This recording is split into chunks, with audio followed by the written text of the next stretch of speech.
Hey, deserving listeners, Love is Blind. Let's watch. Hell yeah. You feel like I'm like bossy? Because I feel like I am. You could try to be. I feel like you are used to being bossy, but I'm an immovable object. All right, so Tim and Alex are, I believe, on their first evening together at the Getaway. And she is asking, does it bother you that I'm bossy? Because I feel like I'm bossy sometimes. And he says, you can be bossy, but I'm an immovable object. I think meaning that he believes that he can handle his own and push back when necessary. And yeah, okay. You know what I'm saying? Okay. Like I really am. I always say in the pocket. It's hard to get me outside of here. Yeah. I will say I used to have. Okay, so he says it's hard to get me out of the pocket, and he says it's hard to get me up. I think meaning that he is easygoing. He thinks of himself as easygoing, that if she were to be pushy or bossy, he doesn't register it, or if he does, he is like, well, you know, she has her preferences, and he's not going to get upset. I always say in the pocket.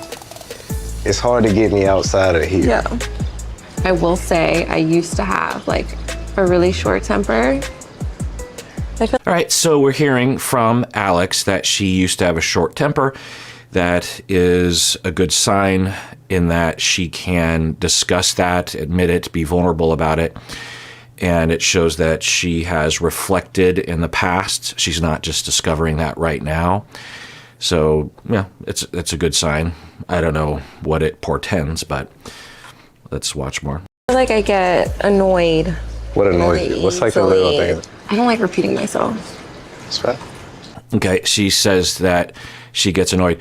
If I heard someone say that they used to have a short temper, I would assume that they still somewhat have a short temper. People typically don't eradicate their issues, their triggers, even with decades of therapy, really. We can significantly mitigate and attenuate the issue, but to eradicate is not likely. And then she says that she gets annoyed with things, and he asks, well, what annoys you? Which is a great question to ask. She says, I don't like having to repeat things. So there are two possibilities that I'll put at the top of the list. Maybe she'll expand on this. One is a very simple thing, which I don't think what it is, which is that when people are given information by her and then they forget it, and then she has to ask, and then they ask her again for the information. I don't think it's that. I think what it probably is, given my experience with couples in my office, is that that's a stand-in phrase for a much more complicated experience in which she is in conflict with a partner. Let's say that she's, I don't know, this is just one example. She tells her partner that she loves him and is dedicated to them, or, you know, isn't going to cheat on them or something. As time goes on, the partner is worried about distance. Maybe she's a little distant, and he asks her, are you okay? Or do you still love me? And it feels like an attack. Maybe it is an attack. And then she has to repeat, or she's being asked to repeat that she does love or likes her partner or something.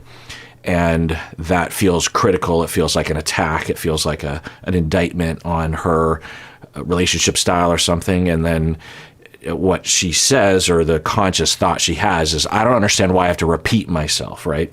But really, the issue is more complex. I remember the last time I was like mad. If you can get me outside of myself, that's a red flag. That's a challenge. No, I'm serious. I don't argue and I don't yell. So if I find myself doing any of them two things, I know it's time to go. You know it's time to go? Yeah, because I don't argue. Put it back for your wife? I don't, for my wife, sure, but like, I don't, yeah. I can't be stubborn in that way. And it's not that I even think I'm right, but it's just like, that's not what Most Virgos are stubborn. Here we go. What did she say? I didn't catch what she said there. Let's rewind that. Most Virgos are stubborn. Here we go. Oh, most Virgos are stubborn. They will drive my sister's car back up, and then... With the dog. Yeah. It's my motherfucking dog. You got one more time to say that. That's my dog. Hey, that's All right. my dog. And- That's my and that heart was and it. soul. No, And that for real, was it. that's my heart and soul. Oh, man. I love my know. dog. I was saying the statement of Oh, what. hey, Yeah. I'm- Yeah. You. Okay, so I didn't show this clip in a reaction video, but when they were in the hallway, he was, from my memory, playing into this woof woof dog thing. And I think that's what she's referring to right now, that she doesn't want to hear it anymore. And he is leaning into it. It was awkward in the hallway, but I just chalked it up to playful banter. The way she is coming across right now, it doesn't look playful. I don't know what is being communicated.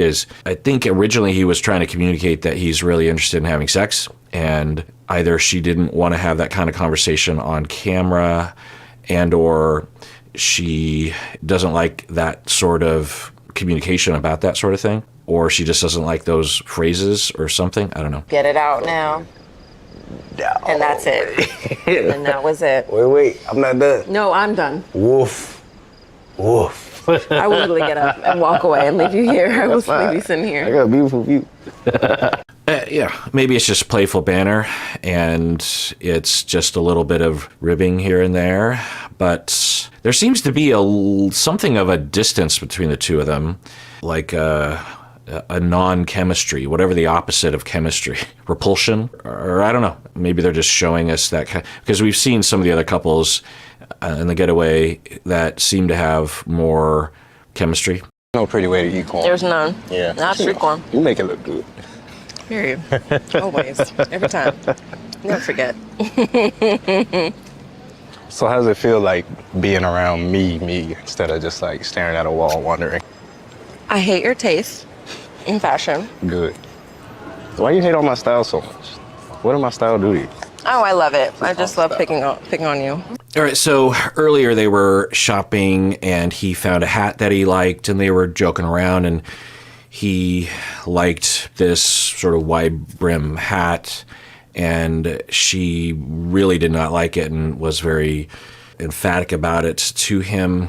And I didn't know if they were just being playful or how he was receiving it, but at a certain point I just thought, let him like the hat. Well, what's it to you?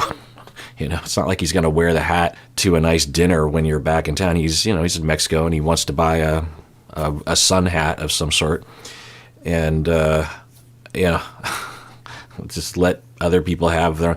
And then she says here that she really doesn't like his fashion, but then she says she's just joking. But is she really joking? I don't know. On this show, there are times when I will see this. We saw this with Paul and Micah would really make fun of his clothing choices. If we reverse the genders, which isn't an exact one-to-one, of course, because men are not socialized to be as judged as to what they wear or what they look like. But I think we can at least try it on for size and say that if he said to her, I hate your sense of fashion, even if later on he said he was joking, I think it would be very noticeable. Somehow with men, it's okay. You can just say things. There seems to be a fair amount of masculinity talk, which I think is good because there's a fair amount of looking at toxic masculinity and criticizing it. People saying it's okay to cry. Ramses, for example, in the pods was talking about how he doesn't ascribe to toxic masculinity and wants to define masculinity as how he defines it. There's been other comments around those lines. But Hannah saying to Nick that men shouldn't, I think she was even saying that she doesn't even like it if men are riding a horse. I don't know, but the implication, I think, is that it's a sexual thing, like the men are being penetrated or something, which that's pure speculation. She did not say anything along those lines, but I'm just trying to figure out where that would be coming from. And then there was talk about other kind of masculinity things. It's a conversation, but the part of it that it's like, well, men shouldn't think about fashion. I don't want to accuse Alex, if anything, in particular. But anyway, I just, there's a notable kind of interaction here. Maybe it's nothing. Love it because I love it. Okay. Yeah, that's how it works. You have gray hair in your beard. I have one gray hair. There's two. Oh, there's two? Oh, shit. That's, 1, 2. are you stressing me out already? Can we pull it? No. You Don't. say you pull 1, 15 more, come to Oh, his yeah, funeral. so if it happens, it happens. I'm gonna pull them in your sleep. Don't pull my gray hairs. That's my I don't wisdom. have any. Nice Yeah. try. Yeah. None. Yeah. So there's more of that banter. I can't tell if it's enjoyed by the two of them. Some couples like to do this. With the couples that I treat in my office, I will find that if there are cracks in the foundation, this kind of banter will exploit those cracks. But if the foundation is very strong and they come from families where there's a lot of goofing around, a lot of ribbing each other, poking at each other, it can enhance a relationship. But it's starting to, but in the beginning of a relationship, you think that it wouldn't be as much. Maybe it's only happening because it's on camera and off camera, that they're very sweet. I don't know, but I'm a little worried. And I'm guessing that it's not the banter, it's what the banter represents, a discomfort around each other or a hostility towards each other. Keep living. It's not happening. Okay. So one of the things that, as a family systems therapist, I have been trained, and something I think about a lot, is what is really being communicated. And we can look at it from a number of different angles. If we just look at the verbatim, that's one angle of analysis. We can also watch the interaction and pick or speculate as to what the themes are that are being communicated. That I think on the surface it looks like they're just having fun, right? But another angle we can look at is control and power. Often, particularly in moments like this, we are worried about control and power and trying to communicate what things we have power over and what things we would like to have power over. And in their banter, in their joking around, there's a lot of possibilities of communication of power and control. Right now, I don't know if you noticed, but they're talking about how he had a gray hair, and she's like, "I'm gonna pull it," and he's like, "Don't pull it." And then she's like, "Oh yeah, I guess that's the old adage that if you pull 1, 15 come to the funeral." And then she says, "I'm gonna pull it while you're asleep," and he's like, "Don't pull it while I'm asleep." And he seems like he's being kind of serious, like, because you would think that, of course, she's not going to pull it while he's asleep, but I think, thinks that she's being serious, and maybe she is being serious, or maybe she has established that she is capable of that. Why would you, yeah, don't pull it. Oh no, I'm just going to do something to your body while you're asleep. I'm going to violate you. I mean, it's not a huge deal, but it could represent something, right? That you could trust someone to fall asleep in front of them. And there was the joking around, the banter about his hat at the park. There was when they were in the store itself. And there have been other conversations that seem to, one could say that it's a lot of communication about power. The way it looks is that she is trying to establish random power over his life, if we look at it through this lens. And he's trying to establish boundaries of, I'm not going to control you, but you're not going to control me past a certain point. And so there's a lot of comment about his hat, about his, it could just be innocent talk and just random talk. But I think something deeper is being communicated. No. But That's like clothes dirty. and shit. There's dirty and there's messy. Yeah, Messy, yeah. it's like, Have a corner. I have 5 outfits that I've changed into, and they're all over the floor. You can put them in a corner at the very least. Okay. I feel like What if that's it's fair. in your corner? No, stay out my corner. You have a corner? I do. Well, my whole house is my corner right now, but we can divvy. Yeah, looking at it through the lens of control and boundaries, particularly her invading his boundaries, they managed to even talk about this hypothetical future of living together.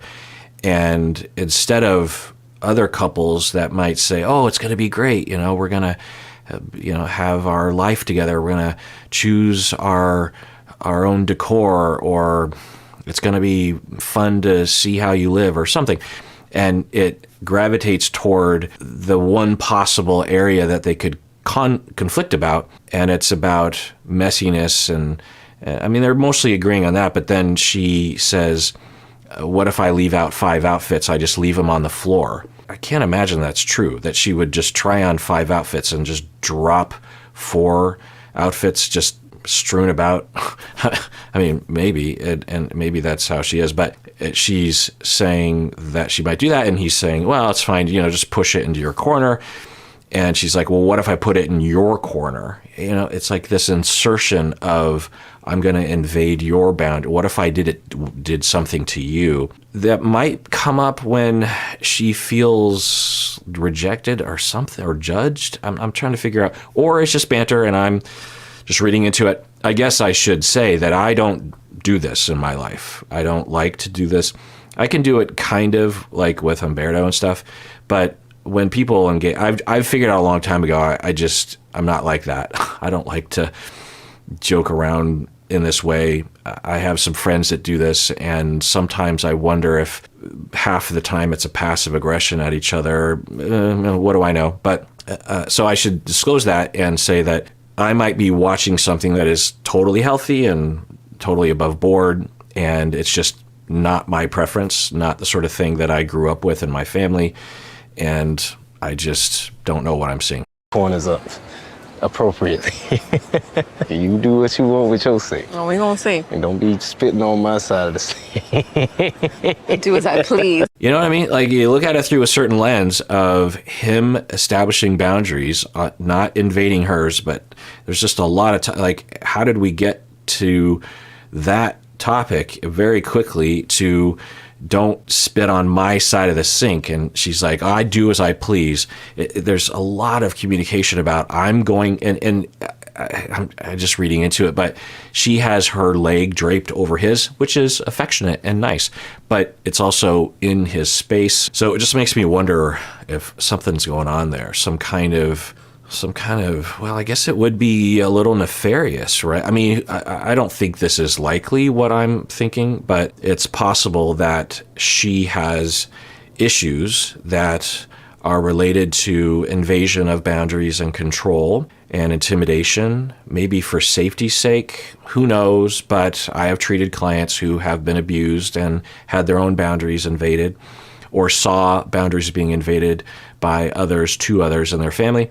And they have trauma from that naturally. And there's a lot of different ways to cope with that as an adult, to have that sense of threat at all times, that your boundaries are going to be violated, that you're going to be harmed, abused. And one of the ways to cope with it is to get out ahead of it and invade other people's boundaries before they invade yours. You're essentially doing what the abusive person did, because of the 2 that you saw, or of the experiences you had, if you had to choose one, and everyone's different, but some people say, I'd rather choose the abusive person because at least they had some power in the situation, and I never had power, so it'd be nice to have that. So you just adopt all that, and then you proceed to give off a vibe and talk a lot about establishing that you do not have boundaries. I'm going to be in your space. You don't have any say in the matter. I'm going to do what I want, and you will like it. Tubes in their head. The needle in your head reminded me of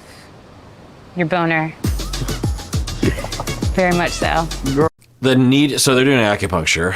The needle in his head reminds her of his boner. Is that an insult? But it doesn't seem like she's saying it as an insult. So what is she? She's just saying, like, long, straight things. Anything long and straight that's coming at you reminds me of. Okay. Physically, how do you feel? I feel good. Like, certainly inside of his pants. Did you enjoy waking up this morning? Loved in it. the bed together I loved for the it. first time? I loved it. Doesn't it feel so natural? It does. It's been really easy. Do you feel like you constantly want to jump my bones? Yeah. Yeah. Especially when you say that a needle in my skull reminds you of a boner. It does. I mean, hopefully the practitioner is okay with this kind of talk. But all right, so they seem to be enjoying themselves with sex talk. It really did. As soon as I put it in, I was like, it's very familiar. It's like the 13th boner I've seen from him. I'm a guy. I get boners all the time. The wind blows the right direction and I get a boner. So many boners. It's like a lot of poking. A lot of poking. My back, my legs, yeah.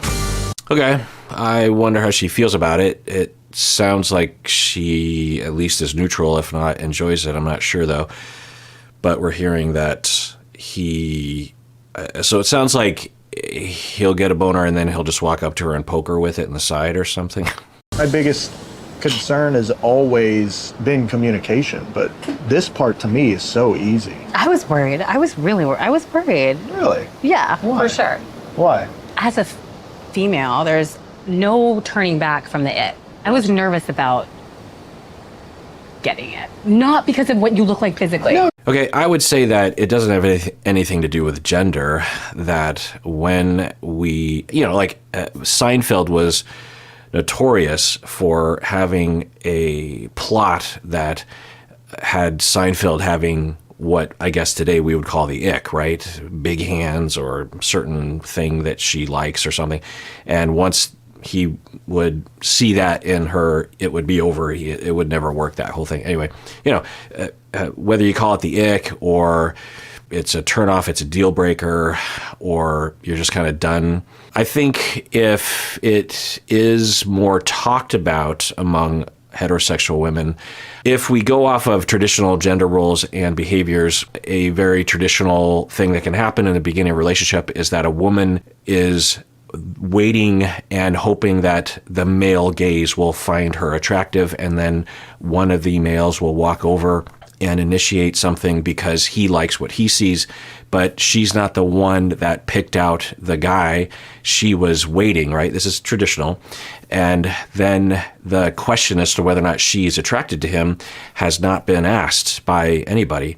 And she doesn't know that she is entitled to ask that question. And then something happens, or I should say that she's tolerant of the situation and she's making do, and then something will happen and it will indicate to her that she doesn't have attraction. She's turned off, repulsed by this man. Whereas for him, he's less likely. He could have that experience, but he's on average maybe less likely to have it, because if they're living in the traditional gender role life, he was the one that, there were 10 women and 9 of them gave him the ick immediately, and the one that didn't, he went. So, it has sort of self-selecting aspect to it. But yeah, anyone, regardless of gender, can experience a moment where they're just like, oh, no.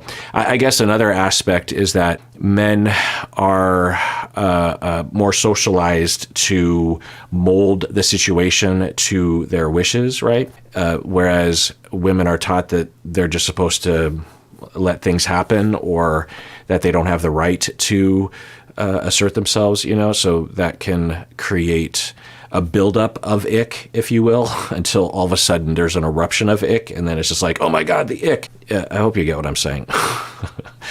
But anyway, regardless of all of that nonsense that I just said, for her, she is saying that she was worried that she would, based on her previous experience or things that she's heard, she was worried that she would get together with him and that something would happen that would repulse her. I don't know if I'm a huge fan of the phrase, the ick. We heard Irina say that about Zach, right? If I remember right. It depends on how it's being used. If people are just saying, look, something, I don't know what happened, or there was this one thing that just really repulsed me and I just knew I just couldn't be with that guy or something. But sometimes I think it's used as, that guy is the ick. He gives everyone the ick and I'm feeling it right now, instead of just taking personal responsibility of just like, I'm repulsed. So I think it would be helpful to elaborate on the ick or use a different phrase. She could say something like, I was worried that I just wouldn't really be attracted to you, or something would happen that would really turn me off, because I've experienced that before, where in the beginning everything seemed to be working out well, and then he did something, or he said something, or he moved in a certain way, or he farted all the time or something, and it just turned me off, and I could never get the attraction back, and I was really worried, something like that. I think anyone can have that experience, and so she was worried about it. But like once you get it, it's just like something you can't shake. Like, Yeah.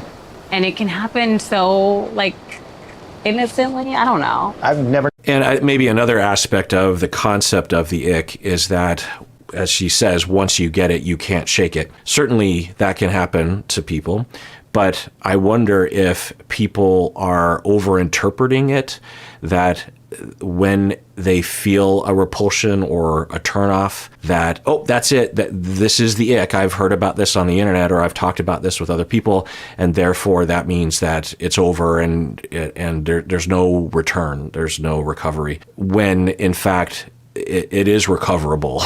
Like, hey, that repulses me, please don't do that anymore. Or, I don't like that thing, let's talk about that, can you not do that, or whatever, instead of just like hands in the air. I get that. I wonder if this almost grows out of the disposable Tinder, Bumble dating, right? That people will experience when they're young today, or really of any age.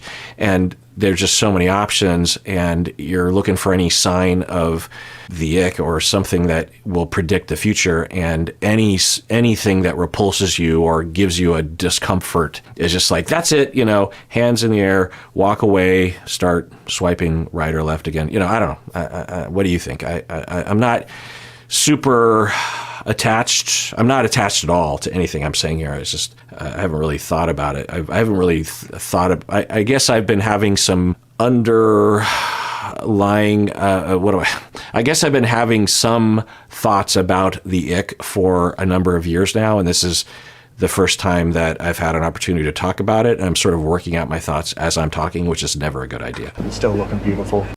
You thought so? Yeah, I really did. Yeah. See? I feel like we're very physically compatible. Yeah. Do you agree? Yes, by far. By far. The rest of our lives is a long fucking time. Mm-hmm. So like, I want to keep those boners coming.